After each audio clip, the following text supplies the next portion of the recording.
आज की समरी में शुरू करूं, उसके बारे में कुछ बताऊं, उससे पहले मुझे एक डिस्कशन याद आ रहा है जो मेरा एक ग्रेट कलीग के साथ हुआ था।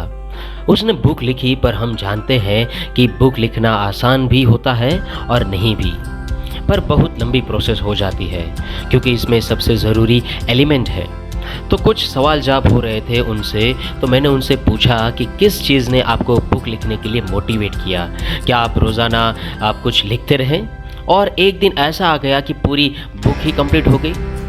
उन्होंने जवाब दिया, मैंने प्रोसेस को एंजॉय किया। कई बार लोग प्रोसेस से बोर हो जाते हैं और डिसअपॉइंट होकर के अपने काम को बीच में ही छोड़ देते हैं, मगर मुझे मालूम था कि मेरी मंजिल मुझे मिलेगी ही, और मंजिल से ज़्यादा ज़रूरी है रास्ते को एंजॉय करना। अगर मैं अभी खुश हूँ इस प्रोसेस एंजॉय करने में, तो मैं आगे भी खुश ही रहूँगा। बेसिक प्रिंसिपल है। लाइफ के इन्हीं कारण बहुत से लोग नज़रअंदाज कर देते हैं। हम खुश क्यों नहीं हैं, उसकी वजह हम ही तो हैं। इस बारे में आज डिटेल से बात करेंगे। नमस्कार दोस्तों, मेरा नाम है यश कुमार संपट। मैं आप सभी लोगों का हार्दिक स्वागत करता हूँ। तो आज हम बात करेंगे your erroneous zones, step by step advice for escaping the trap of negative thinking and taking control of your life. ये किताब वेन डायर ने लिखी है। किसी भी तरीके का चेंज मुश्किल होता है। आपने कितनी बार अपनी लाइफ को इम्प्रूव करने की कोशिश की है, पूरे डेडिकेशन के साथ शुरुआत की है, और फिर कुछ ही दिनों के बाद क्या हार मान ली है? हाँ, आप चेंज इसलिए नहीं करना चाहते क्योंकि इसके लिए मेहनत की ज़रूरत होती है। इस समरी में आप सीखेंगे कि अपनी ज़िंदगी की जिम्मेदारी लेकर कैसे आप जो भी चाहते हैं उसे अचीव कर सकते हैं। आप यह समझेंगे कि चेंज खुद आपके अंदर से आता है। कुछ आदतों को बदलना आपको ज़्यादा बेहतर फ्यूचर बनाने में और सक्सेसफुल होने में मदद करेगा। आप शायद इस बात पर ध्यान नहीं देते होंगे कि कैसे कुछ पुरानी आदतें आपके प्रोग्रेस पर बुरा असर कर रही है। अपनी कमज़ोरी को हराने के लिए आपको कुछ एरोनियस जोन्स को पहचानने की ज़रूरत है। आप खुद से ज़्यादा प्यार करना, लिमिटिंग बिलीव्स को तोड़कर बाहर निकलना, अफसोस और चिंता को ख़त्म करना, काम को टालना बंद करना और इंडिपेंडेंट बनाना भी सीखेंगे, और साथ भी बनना भी सीखेंगे। हर चैप्टर आपको प्रोडक्टिव आदतों को आसानी से अपनाने की टिप्स सिखाएगा। हाँ, इसके लिए मेहनत और कमिटमेंट की ज़रूरत पड़ेगी, पर रिजल्ट भी उस मेहनत के लायक होगा। Taking charge of your self. मौत हमेशा हमारे सर पर मंडरा रही होती है। ज़िंदगी छोटी है और मौत हमेशा हमारे करीब आती रहती है। जब आप ज़िंदगी को इस नज़रिए से देखते हैं तो आपको एहसास होता है कि कुछ ऐसे सवाल हैं जो आपको खुद से पूछने चाहिए। क्या आप अपनी ज़िंदगी डैनियल मोड यानी चीज़ों को नकारते हुए जीते रहना चाहिए? क्या आपको उन चीज़ों को पर ध्यान देना चाहिए जो आपको पसंद है, या फिर आपको वही करते रहना चाहिए जो दूसरे आपसे चाहते हैं? क्या आप जो चाहते हैं वह सभी चीज़ें खरीदना ज़रूरी है? क्या खुश रहने को टालकर मेहनत करते रहने के लिए जीना जिम्मेदारी है और समझदारी भी है? खुद से ये इम्पोर्टेंट सवाल पूछने पर आपको यही जवाब मिलेगा कि आपको चिंता करनी छोड़ देनी चाहिए और अपनी ज़िंदगी को खुलकर जीना और एंजॉय करना शुरू कर देना चाहिए। आप खुद को डराने या अपने नज़रिए को बदलने के लिए अपने मौत के ख्याल का इस्तेमाल कर सकते हैं। मौत की सच्चाई को ध्यान में रखते हुए आपको एक अच्छी ज़िंदगी जीने पर ध्यान देना चाहिए। जब आप यह सोचकर कुछ चूज़ करते हैं कि शायद आप कल मर जाएंगे, तो आपके डिसीज़न बदल जाते हैं। आप अपनी ज़िंदगी की जिम्मेदारी लेने लगेंगे और दूसरे क्या सोचते हैं इस बारे में भूल जाएंगे। कुछ लोग इंटेलिजेंस को प्रॉब्लम सॉल्व करने की एबिलिटी से जोड़ देते हैं। इनका मानना है कि अगर कोई इंसान स्मार्ट होगा तो वो अपने रास्ते में आने वाले हर प्रॉब्लम का सॉल्यूशन निकाल लेगा और इसलिए वो एक खुशहाल ज़िंदगी जी पाएगा। लेकिन खुशियों का प्रॉब्लम सॉल्व कर लेने से कोई लेना देना नहीं है। खुश रहना एक चॉइस है। एक इंटेलिजेंट इंसान का भी नर्वस ब्रेकडाउन नहीं होगा क्योंकि वो खुद को कंट्रोल कर लेगा। अगर उसे किसी प्रॉब्लम का सॉल्यूशन नहीं भी मिलता है तब भी वो खुश रहना चुनता है। वह स्मार्ट इसलिए होता है क्योंकि वो मुश्किलों के बावजूद भी डट कर खड़ा रह सकता है और खुश रह सकता है। हमें सिखाया जाता है कि इमोशंस को कंट्रोल नहीं किया जा सकता है। जब हमारे साथ कुछ बुरा होता है तो हम उदास रहना चाहिए और खुशियों का हमारे दरवाजे पर आने का इंतज़ार करना चाहिए। यह सोच गलत है क्योंकि हमें अपने इमोशंस को कंट्रोल करना चाहिए। हर इवेंट के लिए हमारा हर रिएक्शन हमारी खुद की चॉइस होती है। एक बार जब आप अपने इमोशंस को कंट्रोल कर लेते हैं तब आप अपनी लाइफ को भी कंट्रोल कर पाते हैं। ऐसा करना थोड़ा मुश्किल तो है लेकिन नामुमकिन नहीं है। अपने इमोशंस को मैनेज करने की शुरुआत इस बात को जानना से होती है कि आपको मुसीबत के समय खुद से क्या बोलना चाहिए। जैसे आप खुद को डांस और एक्सरसाइज जैसे फिजिकल एक्टिविटीज़ सिखाते हैं, वैसे ही आप खुद को यह सिखा सकते हैं कि आप कब क्या फील करना चाहते हैं। आप अपनी खुशी, गुस्से और दर्द को कंट्रोल कर सकते हैं। आप खुद से हराना बंद करके अपने इमोशंस पर कंट्रोल रख सकते हैं। इसके लिए प्रैक्टिस की ज़रूरत होगी और यह मुश्किल भी होता है, लेकिन आप ये कर सकते हैं। मान लीजिए कि जब आप खुश नहीं हैं तब आपको कुछ ऐसा करना पड़ रहा है जो आपको बिल्कुल पसंद नहीं है। एग्जाम्पल के लिए, अगर आपको लिफ्ट में जाना पसंद नहीं है तो आपको कई दिनों तक लिफ्ट में खड़ा रहना पड़ रहा है, या फिर आप जब तक दोबारा खुश नहीं हो जाते तब तक आपको कुछ ऐसा खाने के लिए मजबूर किया जा रहा है जो आपको बिल्कुल भी पसंद नहीं है। अगर आपको ऐसी चीज़ों को करने की सज़ा मिले जो आपको पसंद नहीं है तो आपको क्या लगता है कि आपको दोबारा खुश होने में कितना वक्त लगेगा? बेशक आप तुरंत खुश हो जाएंगे क्योंकि आप उस बुरे सिचुएशन से बाहर निकलना चाहेंगे। अगर खुश होने से आपको इस लिफ्ट से बाहर निकलने को मिलेगा जो आपको बिल्कुल भी पसंद नहीं है तो आप तुरंत खुश हो जाएंगे। तो दिक्कत यह नहीं है कि आप उदासी को खुशी में बदल सकते हैं या नहीं। बिल्कुल आप बदल सकते हैं। दिक्कत यह है कि आप उदास रहने के बजाय खुश रहना चाहते हैं भी या नहीं। हमें सिखाया जाता है कि हमें फ्यूचर में खुशियों को पाने का गोल रखना चाहिए। हम मानते हैं कि अगर हम कोई स्पेसिफिक गोल को हासिल कर लेंगे तो हम खुश हो जाएंगे। इसलिए हम प्रेजेंट में खुलकर जीना ही छोड़ देते हैं और अभी जो हमारे पास है उसे एंजॉय करना भूल जाते हैं। यह माइंडसेट गलत है। आपको प्रेजेंट में रहना चुनना चाहिए और जो भी आपके पास है अभी से ही उसे एंजॉय करना चाहिए। खुश रहने के लिए फ्यूचर के गोल्स पूरे होना का इंतज़ार नहीं करना चाहिए। आप जहाँ भी हैं वहाँ खुश रह सकते हैं। तो पहला एरोनियस जोन जो आपको बदलना है वह है गैर जिम्मेदारी। आपको अपनी ज़िंदगी को कंट्रोल करना सीखना होगा क्योंकि आपको यह नहीं पता कि आप कब मर सकते हैं। इसलिए खुश रहें और हर पल को खुलकर जिएंगे और जिए। First love.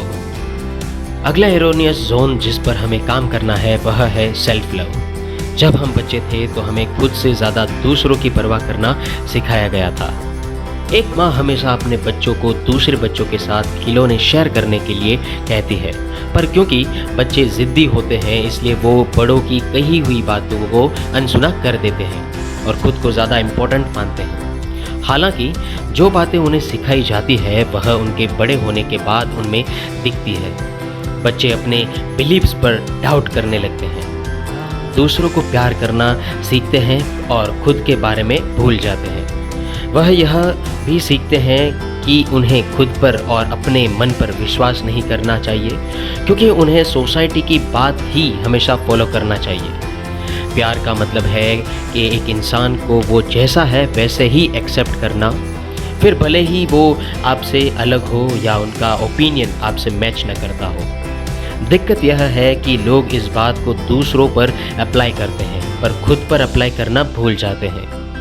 वह खुद से प्यार करना और अपनी अहमियत समझने की ज़रूरत को नज़रअंदाज कर देते हैं। अगर आप खुद को प्यार के लायक नहीं समझेंगे तो आप दूसरों से प्यार कैसे कर पाएंगे? जो लोग खुद से प्यार नहीं करते हैं वह दूसरों से भी प्यार नहीं कर पाएंगे या दूसरों के प्यार को एक्सेप्ट नहीं कर पाएंगे। प्यार का इक्वेशन जिसमें इमोशंस का लेन देन होता है, उसकी शुरुआत खुद को प्यार करने से ही होती है। नोआ एक पिता के बहुत अच्छे एग्जाम्पल है जो अपने बच्चों और बीवी से बहुत प्यार करते हैं। वह उनके लिए महंगे गिफ्ट्स लाते हैं और अपनी फैमिली को हॉलिडे पर भी लेके जाते हैं। हालांकि नोआ ने कभी अपने बच्चों या बीवी को आई लव यू नहीं बोला है। भले ही वह मन से ऐसा महसूस करते थे, फिर भी वह कभी आई लव यू नहीं कहते थे, क्योंकि उन्हें डर था कि उनके बच्चे और बीवी इसका क्या जवाब देंगे। अगर वह वापस आई लव यू नहीं बोलते तो नोआ के सेल्फ एस्टीम को ठेस पहुंचती, और अगर वह आई लव यू कहते तो वो खुद से सवाल करने लगते कि वह उनके प्यार के लायक है या नहीं। नोआ अगर खुद से प्यार करते तो वो ये समझ जाते हैं कि वो प्यार पाने के लायक है। अगर आप उनके बच्चे और बीवी वापस आई लव यू नहीं भी बोलते, तब भी वो इन शब्दों का अपने सेल्फ एस्टीम से नहीं जोड़ते। उन्हें इस बात की परवाह नहीं होती, क्योंकि उन्होंने इस इक्वेशन में अपना पार्ट पूरा कर दिया होता। तो उनका जवाब उन पर डिपेंड करता, और इससे नोआ की सेल्फ वर्थ पता चलने की बात नहीं होती। कुछ लोगों को यह पसंद नहीं होता कि वह कौन है, क्योंकि उन्हें उनका बिहेवियर पसंद नहीं होता। आप हमेशा अपने बिहेवियर को चेंज करने की कोशिश कर सकते हैं। अगर आपने कुछ ऐसा कर दिया है जो आपको पसंद नहीं है, तो इसका मतलब ये नहीं है कि आपको खुद के बारे में नेगेटिव सोचना चाहिए। गलती सबसे होती है, गलतियों की सुधारने से ही हम आगे बढ़ते हैं। खुद से नफरत करना गलती करने से भी बड़ी गलती है। सेल्फ लव खुद को एक्सेप्ट करने से शुरू होता है। खुद से पूछे कि आपको खुद से बारे में क्या पसंद नहीं है, और फिर जो चीज़ आपको पसंद नहीं है उसके बारे में लिखें। एग्जाम्पल के लिए हो सकता है कि शायद आपको अपनी बॉडी में कुछ पसंद ना हो। इस केस में डिसाइड करें कि आप तब तक बॉडी के सिर्फ उस पार्ट पर काम करेंगे जब तक आप रिजल्ट से खुश नहीं हो जाते। एक बार जब आप अपनी ज़िंदगी में एक चीज़ को इम्प्रूव कर लें तो फिर अगली चीज़ की तरफ बढ़िए। इस तरह आप सीखते हैं कि खुद से प्यार कैसे करना चाहिए और फ्यूचर में कैसे दूसरों को और भी ज़्यादा प्यार देने के लिए खुद को तैयार करना चाहिए। आप शायद इसलिए सेल्फ लव को इम्प्रूव नहीं करना चाहते हैं क्योंकि आपको बहाने बनाना, दया, दूसरों से मिलने वाली अटेंशन और अपनी ज़िंदगी को बदलने की जिम्मेदारी की कमी पसंद है। याद रखें कि अगर आप ग्रो नहीं कर रहे हैं तो आप खुलकर नहीं जी रहे हैं। सेल्फ लव के बिना ज़िंदगी जीने से बेहतर मरना है। सेल्फ लव को मास्टर करने के लिए कुछ एक्सरसाइज है जिनकी आप प्रैक्टिस कर सकते हैं। पहला, अपने माइंड से शुरुआत करें। ज़्यादा पॉजिटिव हैबिट्स बनाने के लिए आपको पता होना चाहिए कि आपको खुद से क्या बात करनी चाहिए। जब आप ऐसा करने लगते हैं या जब आप ऐसा कुछ कहते हैं कि मैं ज़्यादा स्मार्ट नहीं हूँ, तब खुद से कहिए कि आपको इस नेगेटिव माइंडसेट को बदलने की ज़रूरत है। जब भी आप खुद को नेगेटिव बातें करते हुए पाएं, तब आपको उसे पॉजिटिव बातों में बदलना होगा। आप एक टफ दिन के बाद खुद को ब्रेक भी दे सकते हैं। टेस्टी खाने का और टेस्टी खाना एंजॉय कर सकते हैं। अपनी करीबी लोगों के साथ समय बिता सकते हैं या फिर अपने सेल्फ इमेज को इम्प्रूव करने के लिए अपनी बॉडी पर काम कर सकते हैं। आपको खुद को दूसरों से कंपेयर करना भी छोड़ना होगा। एक चीज़ पर ध्यान देने से शुरुआत करें। उस चीज़ को इम्प्रूव करने के लिए एक प्लान बनाएं और फिर जब आप उस गोल को पूरा कर ले तब किसी और चीज़ की तरफ बढ़िए। Breaking free from the past. आप खुद को कैसे डिज़ाइन करते हैं? हम सभी के पास लेबल्स की लिस्ट होती है जो हम तब इस्तेमाल करते हैं जब बात होती है कि हम कौन हैं। यह लेबल हमें हमारे पास्ट के एक्सपीरियंस से कनेक्ट करते हैं। इनमें पॉजिटिव डिस्क्रिप्शन भी होता है, जैसे कि काइंड होना, खुश होना और वफादार होना। हम नेगेटिव डिस्क्रिप्शन का भी इस्तेमाल करते हैं, जैसे कि आलसी होना, स्टूपिड होना और शर्मिला होना। यह नेगेटिव एरिया ही वह चीज़ होती है जिन्हें इम्प्रूव करने की ज़रूरत होती है। लेबल्स का इस्तेमाल करना किसी काम का नहीं है। जब कोई इंसान खुद को लेकर किसी पर्टिकुलर डिस्क्रिप्शन को एक्सेप्ट कर लेता है तो वो उस लेबल से बंध जाता है। मैं ऐसा ही हूँ, मैं हमेशा से ऐसा ही रहा हूँ, यही मेरा नेचर है।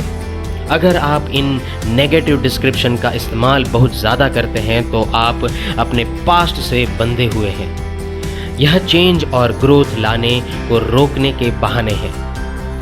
आपको अपनी प्रॉब्लम के बारे में पता है पर आप उस परेशानी के साथ ही जीते रहते हैं। लेबल दो सोर्सेज से आता है। इन द सेंस सोर्सेज, हम या तो इन्हें चुनते हैं या फिर दूसरों लोगों से सीखते हैं। पहला, हम खुद को लेबल इसलिए देते हैं क्योंकि हम किसी सिचुएशन को अवॉइड करना चाहते हैं। एग्जाम्पल के लिए हैरोल्ड वर्ल्ड वॉर की वजह से अपनी पढ़ाई पूरी नहीं कर पाया था। वह कॉलेज जाना चाहता था पर वो यंग स्टूडेंट्स के साथ कंपटीशन करने से डरता था। फिर हैरोल्ड ने एक एडमिशन ऑफिशियल से बात की। उसने एक लोकल कम्युनिटी कॉलेज में जाने के लिए एक इंटरव्यू भी प्लान किया था पर हैरोल्ड उसे ये कहकर टालता रहा जैसे पढ़ाई करने के लिए अब मैं बहुत बड़ा हो गया हूँ, मैं ज़्यादा स्मार्ट नहीं हूँ या मुझे अब डिग्री लेने में कोई इंस्टेंट नहीं है। लेकिन यह सच नहीं था। हैरोल्ड बस उस डरावने सिचुएशन से बाहर निकलने के लिए सेल्फ लेबल का इस्तेमाल कर रहा था। वही कुछ लेबल हमें बचपन से ही दूसरों से मिले रहते हैं या मिले होते ही हैं। एग्जाम्पल के लिए होप सेकंड स्टूडेंट में पढ़ती है। उसे पेंटिंग और कलरिंग बुक्स से खेलना बहुत पसंद है। आर्ट क्लास में होप के टीचर हमेशा उससे कहते रहते थे कि वह उसमें अच्छी नहीं है। हर सेशंस के बाद होप के दिमाग में एक लेबल बनना शुरू हो गया। वह मानने लगे कि वह आर्ट में बहुत खराब है। इसका नतीजा यह हुआ कि होप जिंदगी भर पेंटिंग करने से बचती रही। जब उससे पूछा जाता कि उसे ड्राइंग करना क्यों पसंद नहीं है तो वह कहती कि मैं इसमें अच्छी नहीं हूँ। होप ने अपने टीचर के दिए हुए लेबल को सच मानना या मान लिया था और उसे चैलेंज नहीं किया था। लेबल्स को एक्सेप्ट करने का मतलब है हार मान लेना। लेबल हमारी कमज़ोरियों को दिखाते हैं। जब हमें ऐसा महसूस होता है कि हम मुश्किल में हैं और किसी बुरी सिचुएशन से निकलना चाहते हैं तो हम पुराने लेबल का इस्तेमाल करते हैं। हम जितना ज़्यादा इन लेबल्स को इस्तेमाल करते हैं उतना ज़्यादा इनमें फंसते जाते हैं।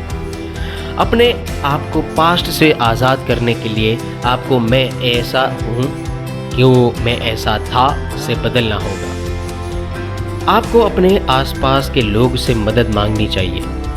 आप इन्हें या उन्हें बात कर सकते हैं या बता सकते हैं कि आपने तय किया है कि आप अपने लिमिट करने वाले लेवल को हटाना चाहते हैं और हटाना भी चाहते हैं, और उनसे बोल सकते हैं कि जब भी आप उन लेबल्स का इस्तेमाल करें तब वे आपको आपके डिसीज़न के बारे में याद दिलाएं।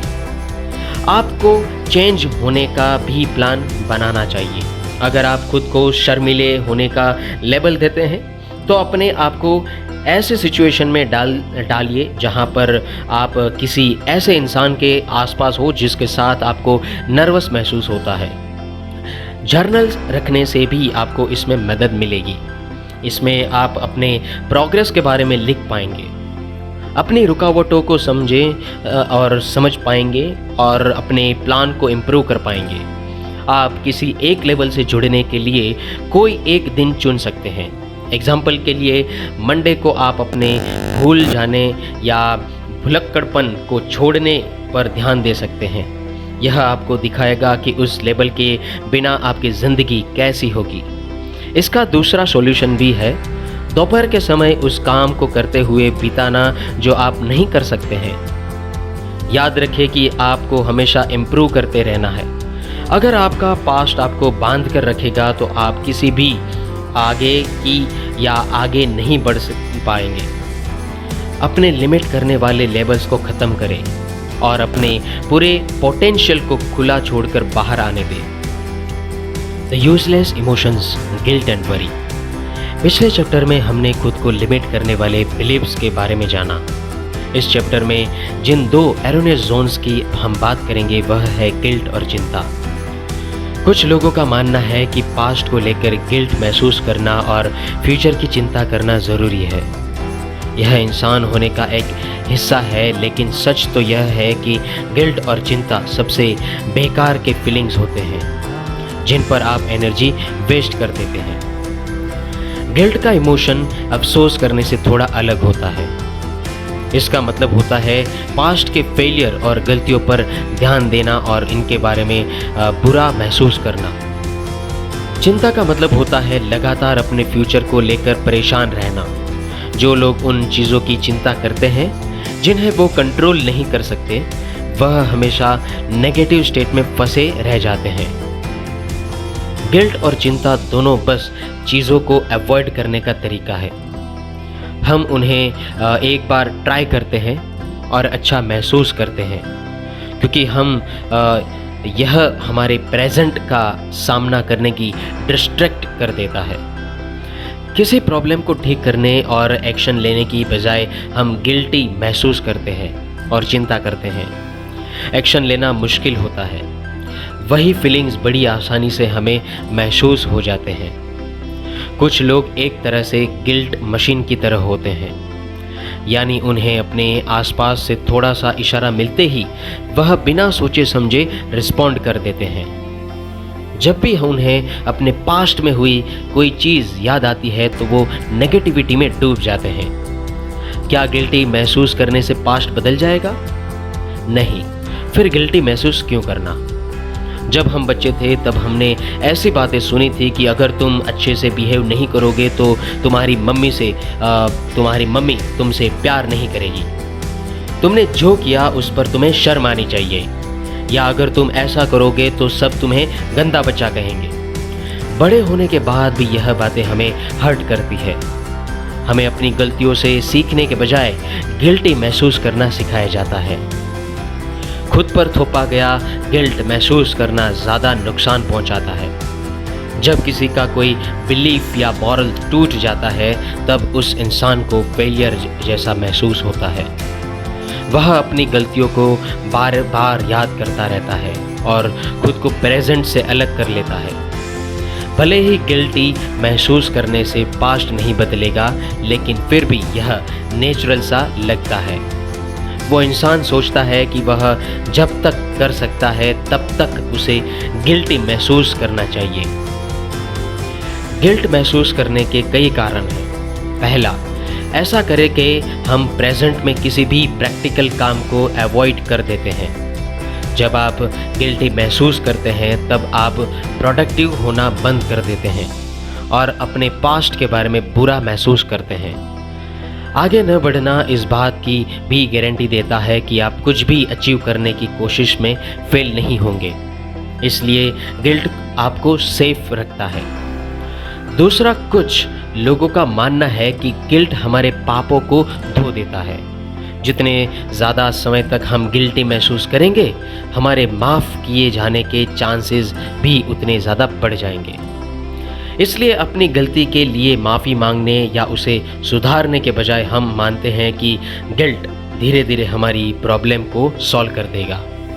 तीसरा, गिल्ट होना हमारे एक्शन की जिम्मेदारी को दूसरों पर ट्रांसफ़र कर देता है।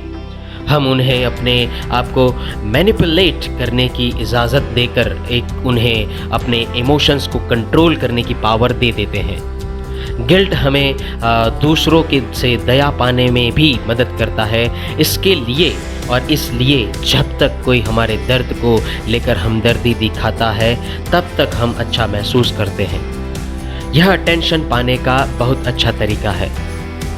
गिल्ट से बाहर निकलने के लिए आपको ये मानना होगा कि ये बिल्कुल बेकार इमोशन है। जो भी हुआ वो गिल्ट, अफसोस या उदासी महसूस करने से भी कभी बदलेगा नहीं। आपको खुद से एक ज़रूरी सवाल पूछना चाहिए कि पास्ट को लेकर गिल्टी महसूस करके मैं अभी क्या अवॉइड करने की कोशिश कर रहा हूँ। पीटर अपनी वाइफ को धोखा देने के लिए गिल्टी महसूस कर रहा था। उसने इस बुक के ऑथर वेन डायर से बात की थी कि उसे किसी और के साथ अफेयर करने के बारे में कितना बुरा महसूस होता है।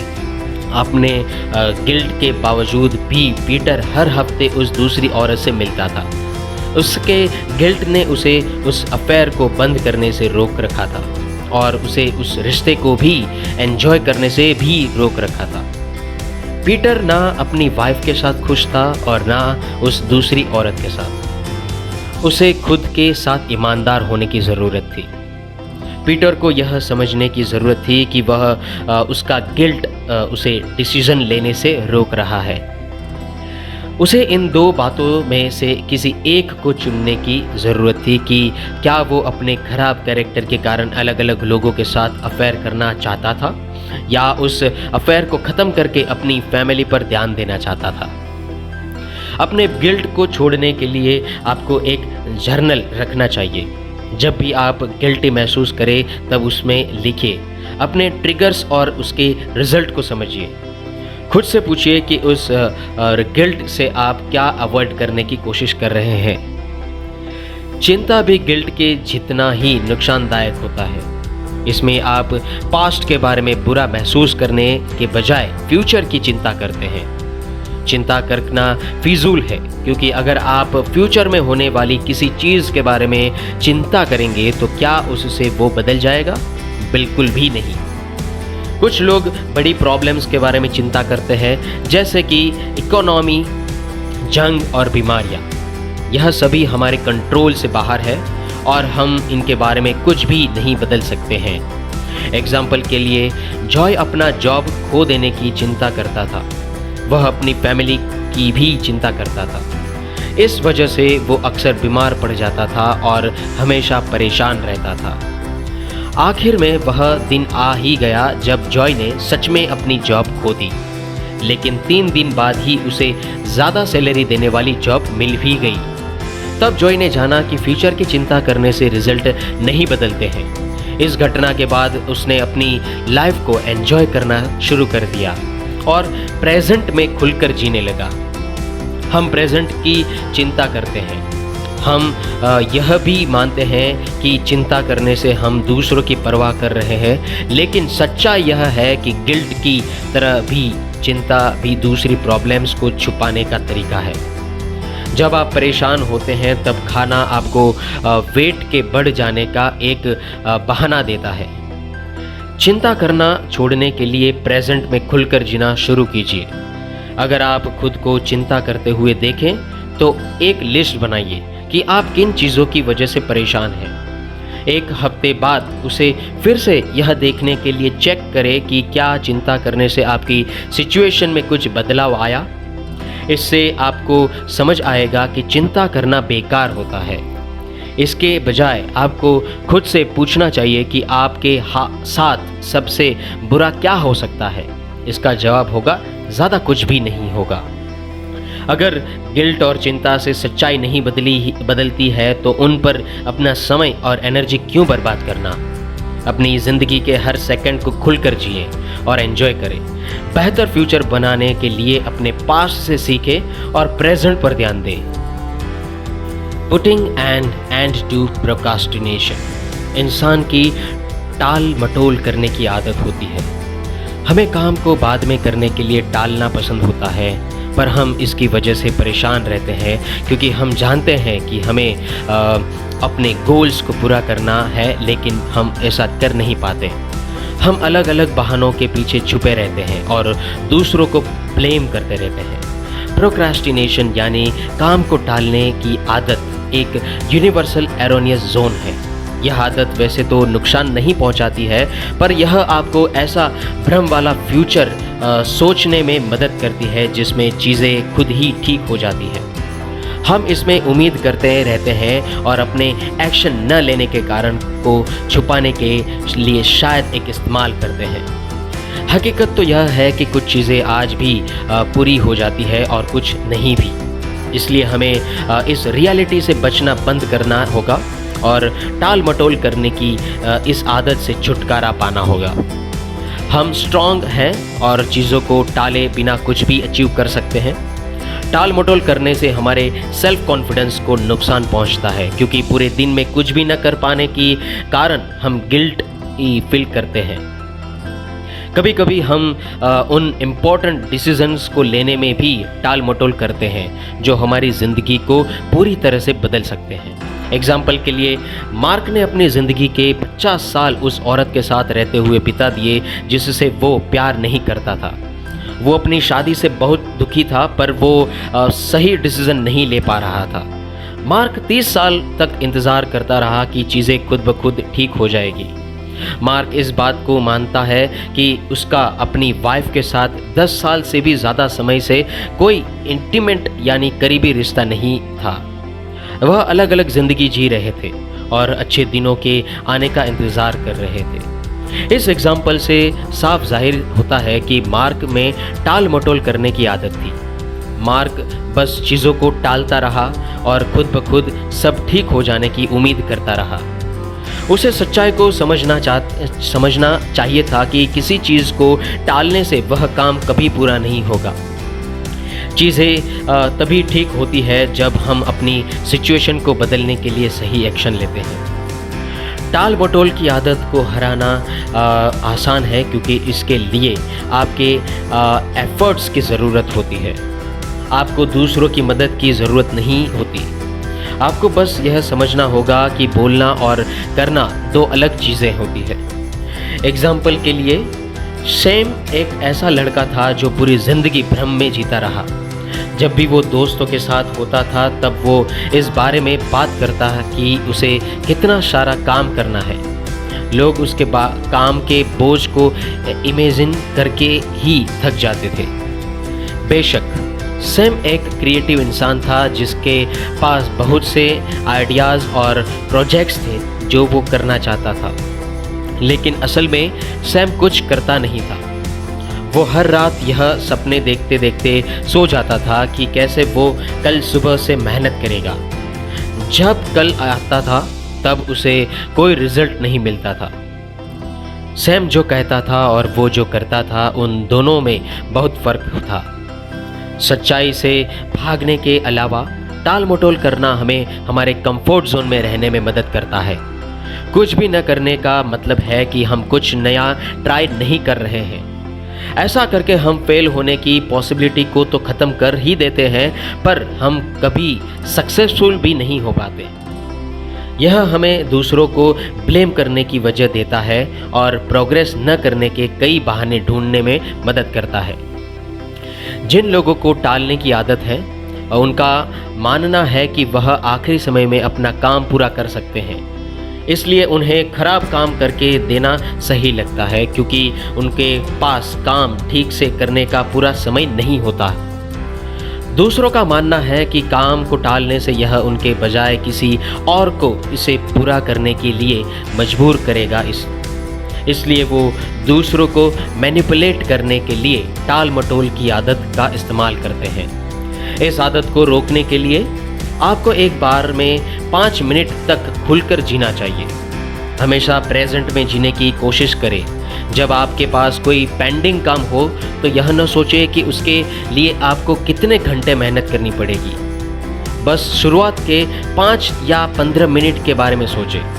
आमतौर पर मेहनत करने के डर से बाहर निकलने के लिए सिर्फ 5 मिनट ही लगते हैं।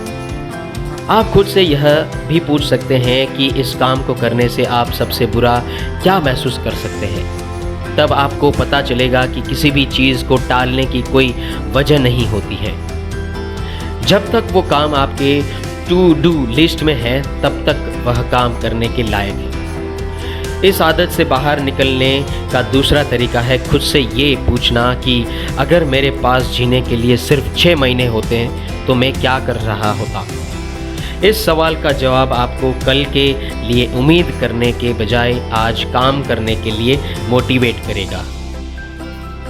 Declare your independence. इंडिपेंडेंस का मतलब है आज़ादी।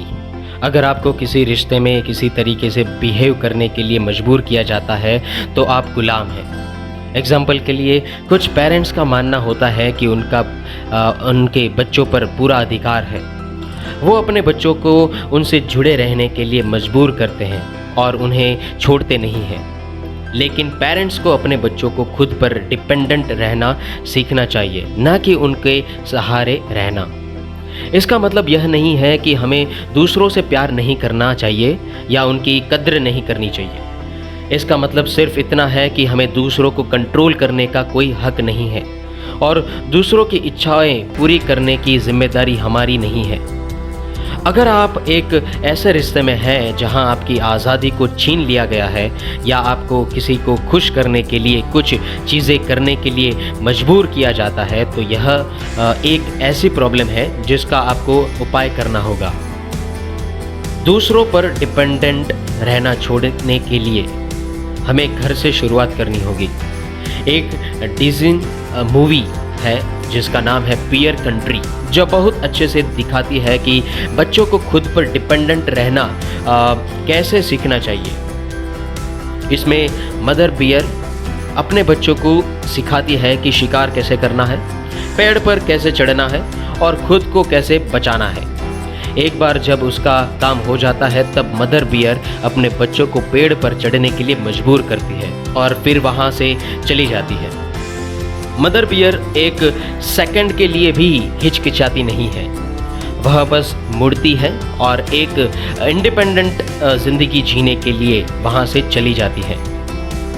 जानवर भी इस बात को समझते हैं कि एक माँ का काम होता है अपने बच्चों को ज़िंदा रहने के लिए स्किल्स चाहिए वो सिखाना, ना कि अपने बच्चों पर बस हक जताना, उन्हें हर हफ्ते मिलने आने के लिए मजबूर करना।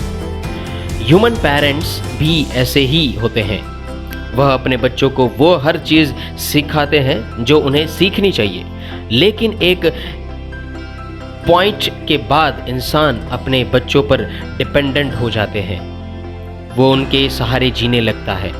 एक इंडिपेंडेंट बच्चा बनाने के बजाय इंसान अपने बच्चों को ऐसा बना देता है कि वह उन्हें छोड़ नहीं पाता। चेंज की शुरुआत तब होती है जब आप खुद से पूछते हैं कि आप अपने बच्चों को और साथ ही साथ अपने बच्चे के कैसा बनना चाहते हैं। बेशक आप उन्हें कॉन्फिडेंट और संतुष्ट बनाना चाहते होंगे। आप एक हैप्पी और स्ट्रॉन्ग पेरेंट बनकर भी एक हैप्पी और स्ट्रॉन्ग बच्चे की परवरिश कर सकते हैं। बच्चे आपसे ही सीखते हैं। वो रोल मॉडल बनिए जिन्हें आप चाहते हैं कि आपका बच्चा फॉलो करे। अगर आप कमज़ोरी और कम सेल्फ स्टीम दिखाएंगे तो आपका बच्चा भी वैसा ही बन जाएगा।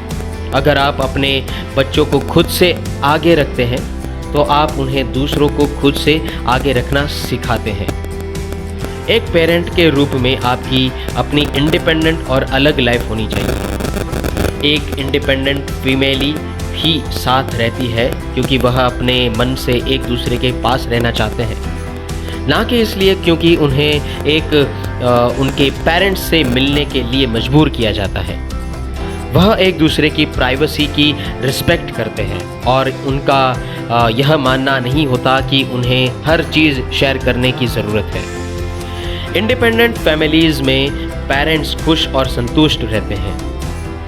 उनके अपने शौक़ और अपनी हॉबीज़ होती हैं। उनका मानना होता है कि वह घर में एक हेल्दी माहौल तभी बना सकते हैं जब वो पहले खुद का अच्छे से ख्याल रखेंगे। डिपेंडेंट फैमिलीज़ में माँ एक गुलाम की तरह काम करती है, उसे एक दिन की भी छुट्टी नहीं मिलती। वह हमेशा सबके लिए मौजूद रहती है और सबकी ज़रूरतें पूरी करती रहती है। उसके बच्चे उसके जीने की एक लौती वजह बन जाते हैं। कभी कभी एक दूसरे पर डिपेंडेंट होने की ये आदत पेरेंट और बच्चे के बीच नहीं बल्कि पति पत्नी के बीच भी देखी गई है। पिछले चैप्टर में हमने प्यार को ऐसे डिज़ाइन किया था कि जिसमें हम प्यार करते हैं उसे बिना किसी सवाल या उम्मीद के जैसा भी वो है वैसे ही एक्सेप्ट करते हैं। प्यार का मतलब इंडिपेंडेंस यानी आज़ादी है, लेकिन ज़्यादातर रिश्ते इंडिपेंडेंट नहीं होते हैं। जॉन को एंजेला का प्यार और केयरिंग नेचर पसंद था। आखिर वह अपने बच्चों के लिए एक माँ की तलाश में था। जब उनकी शादी हुई तब जॉन 23 साल का था और एंजेला 20 साल की। उनके बीच उम्र के फासले से पता चलता है कि पति लाइफ में ज़्यादा एक्सपीरियंस्ड था, इसलिए उसे ही चीज़ों को कंट्रोल करना चाहिए। अपने आप ही एंजेला इस रिश्ते में उस पार्टनर की तरह बन गई जो सिर्फ दूसरों की बात मानती थी। वो जैसे अपने पति के दुख, दर्द, सक्सेस, रिश्ते, नुकसान सबको अपना मानकर जी रही थी। वो अपनी खुद की ज़िंदगी जीना भी भूल गई थी। वह बस घर की, अपने बच्चों की और अपने पति की परवाह करती रहती। यूं ही समय बीतता गया और एंजेला जिम्मेदारी उठाते उठाते थकने लगी। वो अपने पति से ज़्यादा ग्रेटिट्यूड की उम्मीद करने लगी। अब उसे अटेंशन चाहिए था, क्योंकि उसे लगने लगा था कि उसका कोई अस्तित्व है ही नहीं, जैसे वो औरों के दिखा ही नहीं देती हो। एंजेला जॉन से इस बारे में बात करती है, पर वो उसकी बात नहीं सुनता। उसके पास एंजेला के लिए समय नहीं था, क्योंकि उसे प्रमोशन मिलने वाला था। जॉन उसे नई हॉबीज़ ढूंढने और नए फ्रेंड्स बनाने के लिए कहता। अब वो एक्सपेरिमेंट करना शुरू करती है। उसका एक आदमी से अफेयर हो जाता है, फिर वह ज़्यादा कॉन्फिडेंट और इंडिपेंडेंट होने लगती है और घर में कम समय बिताती है। उसके बाद बच्चों को अपना ज़्यादातर समय बेबी सिटर्स के साथ बिताना पड़ता है। उनकी प्रॉब्लम और भी ज़्यादा बढ़ने लगती है। जॉन अब एंजेला से खुश नहीं था। उसने उसे तलाक देने की धमकी दी। जॉन ने उसे चॉइस दी कि वो या तो वापस अपने पहले वाले रोल में आ जाए या फिर अपनी शादी को ख़त्म कर दे। यह एक डिपेंडेंट रिश्ते का टिपिकल केस है। एक इंडिपेंडेंट रिश्ते में खुलकर ईमानदारी से बातचीत होती है। दोनों पार्टनर एक दूसरे की इच्छाओं को एक्सेप्ट करते हैं और मानते हैं। वो एक दूसरे की ग्रोथ में सपोर्ट देते हैं। इसमें कोई दूसरे को दबाता नहीं है, बल्कि एक दूसरे के साथ रहते हुए भी आज़ाद होते हैं। हो सकता है कि किसी भी डिपेंडेंट होना आपको सेफ और प्रोटेक्टेड महसूस करवाए। आपको शायद डिसीज़न न लेना या जिम्मेदारी न लेना पसंद हो, पर यह आपको ही नुकसान पहुंचाएगा। यह आपके सेल्फ कॉन्फिडेंस और सेल्फ एस्टीम को ख़त्म कर देता है। यह आपको बिना खुशी के एक बेजान सी ज़िंदगी जीने के लिए मजबूर करता है। इसलिए अपने जीवन साथी से बात करें। जैसे ही कोई प्रॉब्लम आए वैसे ही उसे उस बारे में बात कर उसे सॉल्व करें। याद रखें कि आप दोनों पार्टनर्स हैं। आपको मिलकर मुश्किलों का सामना कर उनसे बाहर निकलना है। कंक्लूजन, हर किसी के अंदर खुद को बर्बाद करने का बिहेवियर होता है। इन्हें ही एरोनियस जोन्स कहते हैं। अपने पूरे पोटेंशियल को अचीव करने के लिए आपको अपनी कमज़ोरियों से लड़ना होगा। आपको बुरी आदतों से कोई नई और अच्छी आदतों से बदलना होगा। इस समरी ने आपको अपने एरोनियस जोन्स से निकलने का सीधा सीधा तरीका सिखाया। पहला, आपने जाना कि आपको अपनी ज़िंदगी की जिम्मेदारी लेनी होगी। हो सकता है कि शायद आपके पास जीने के लिए सिर्फ कुछ ही महीने बचे हो, तो दूसरों को खुद को कंट्रोल करने देना बेकार है। अपने इमोशंस की जिम्मेदारी लीजिए और खुश रहना चुनिए।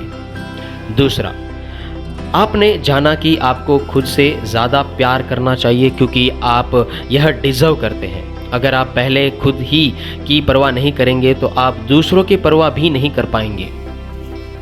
तीसरा, आपने जाना कि अगर आप लिमिटिंग लेबल्स का इस्तेमाल करते हैं तो आप अपने पास्ट से बंध रहते जाते हैं। यह लेबल आपको शर्मिला, बेवकूफ़ और आलसी जैसे नेगेटिव आइडेंटिटी में फंसा देता है। खुद से पॉजिटिव बातें करना और होश में रहकर प्लानिंग करना इन लेबल्स से बाहर निकलने का तरीका है। चौथा, अपना जाना कि गिल्ट और सबसे बड़ी चिंता सबसे बेकार फीलिंग्स होती हैं। आप पास्ट या फ्यूचर को बदल नहीं सकते हैं, आप पास्ट की गलतियों से सीखकर आगे बढ़ सकते हैं। आप बस प्रेजेंट को कंट्रोल कर सकते हैं इसके लिए, और इसलिए आपको अभी अपना बेस्ट करना चाहिए और इस मोमेंट में खुलकर जीना चाहिए। 5वां, प्रोक्रेस्टिनेट यानी टालने की आदत से आपके सेल्फ कॉन्फिडेंस को नुकसान पहुंचता है। यह आपको ऐसा महसूस करवाता है कि आप कुछ भी नहीं अचीव कर सकते हैं, लेकिन सच तो यह है कि आप कर सकते हैं। आपको बस इस टालने की आदत को छोड़ने की ज़रूरत है। आप ऐसा एक बार में काम को 5 मिनट के लिए कर देख सकते हैं। आखिर में आपने जाना कि आज़ादी ही प्यार और ग्रोथ की असली डेफिनेशन है। बच्चों को खुद पर डिपेंडेंट बनाने की शुरुआत इंडिपेंडेंट पेरेंट बनने से होती है। आप खुद एक अलग इंसान हैं। किसी को खुश करने के लिए अपनी इच्छा और गोल्स को मत खोने दीजिए। अपने एरोनियस जोन्स को इम्प्रूव करने के लिए काम करना आपको एक इंसान के तौर पर डेवलप होने में मदद करेगा। अगर आप अपने पूरे पोटेंशियल को बाहर लाना चाहते हैं तो एक बार में एक प्रॉब्लम को सॉल्व करने का प्लान बनाइए। एक ही बार में सब कुछ बदलने की कोशिश न करें। आसान स्ट्रेटजीज़ का इस्तेमाल करें, अपने प्रोग्रेस को ट्रैक करें और छोटी छोटी जीत को सेलिब्रेट करें। नेगेटिव थिंकिंग से आज़ाद होने की कोशिश करें और अपनी ज़िंदगी को खुद कंट्रोल करें। तो यहाँ पर ये बुक की समरी जो है समाप्त होती है। मिलेंगे नए चैप्टर्स के साथ, तब तक के लिए जय हिंद एंड जय भारत।